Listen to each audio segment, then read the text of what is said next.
Welcome to 401k TV. I'm Tim Kelly.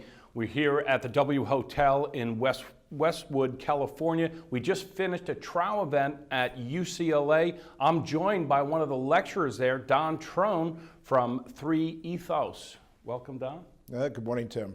Well, Don, I neglected in the introduction to say that you're known pretty much as the father of fiduciary. You've trained somewhere upwards of 20,000 professionals, is that correct?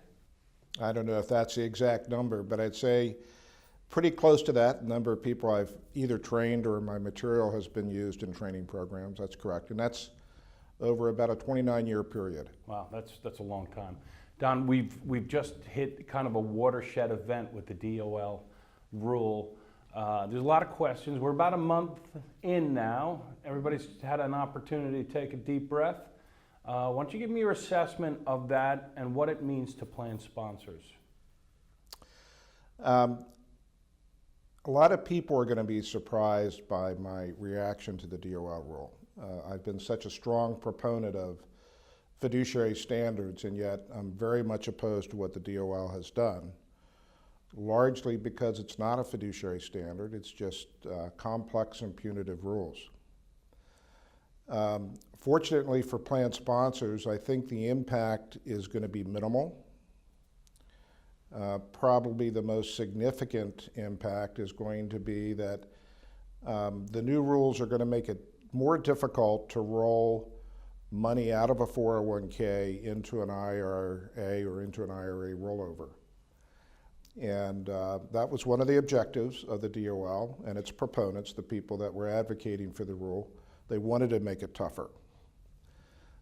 They want to encourage participants, retirement savers, to keep their money with plan sponsors who oftentimes are offering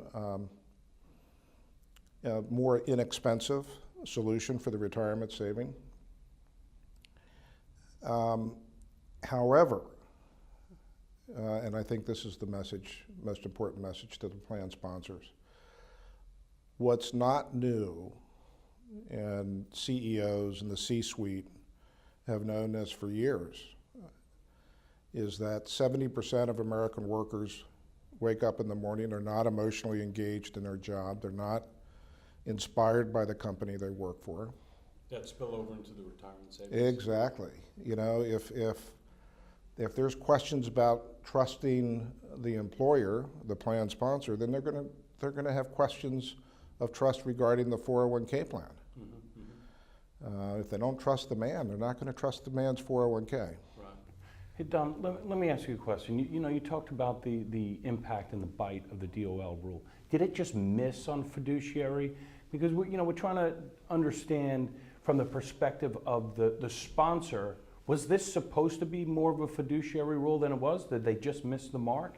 And again, what does that mean to me as a plan sponsor? How am I supposed to react here? Or do I need to react at all? Yeah, great question. Where did they miss? Over the 29 period that I've been involved with the fiduciary movement, we used fiduciary to define a gold standard for the industry, for both plan sponsors and for advisors. It was the ceiling. In other words, the top standard in the industry. What the DOL has come out with is a floor. It's a de minimis standard. Here is the minimum standard of care the advisor will have to demonstrate in order to work with retirement savers. It's punitive.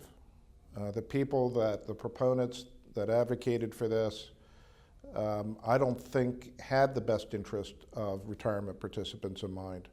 It's probably the number 2 bullet on their agenda, not the number 1. The number 1 agenda was they wanted to take a swing at Wall Street. They wanted to punish Wall Street. This is still left over from the economic debacle. Someone's got to pay the price. And I think they saw the Department of Labor as being an easy route to taking a swing at Wall Street. Well, it was a shortcut. So an extension of Dodd-Frank, perhaps, where they missed out. What, if any, impact does it have? I'm a plan sponsor.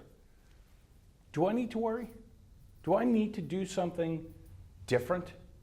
What you need to worry about is what we talked about previously, and that is, and in fact, studies with CEOs or surveys with CEOs are asked, what keeps you up at night? And the vast majority of time, the CEO is saying, engaging my employees. I know that there's mistrust. I know they're not emotionally engaged. What can I as a CEO do to improve employee engagement? If plan sponsors would focus on core principles of leadership and stewardship and integrate those principles into the 401k investment committee, that would go a long way in improving participant outcomes. So I would say it's not what the DOL is doing or not doing. In fact, I don't think anything the DOL has done is going to improve participant outcomes or retirement savings whatsoever. In fact, I think it's going to be a detriment. All right, that's water under the bridge. It's happened. What can we do today to improve participant outcomes? And it's real fundamental. Get back to leadership and stewardship basics and make sure that's integrated into the 401k plan. So basically being a good employer and being a good boss, being a and good leader. extending that. Yeah. Don, thanks so much for the insight. Appreciate that. It's not every day we talk to the father of fiduciary. I appreciate that very much. That was Don Trone with 3 Ethos. I'm Tim Kelly for 401k TV.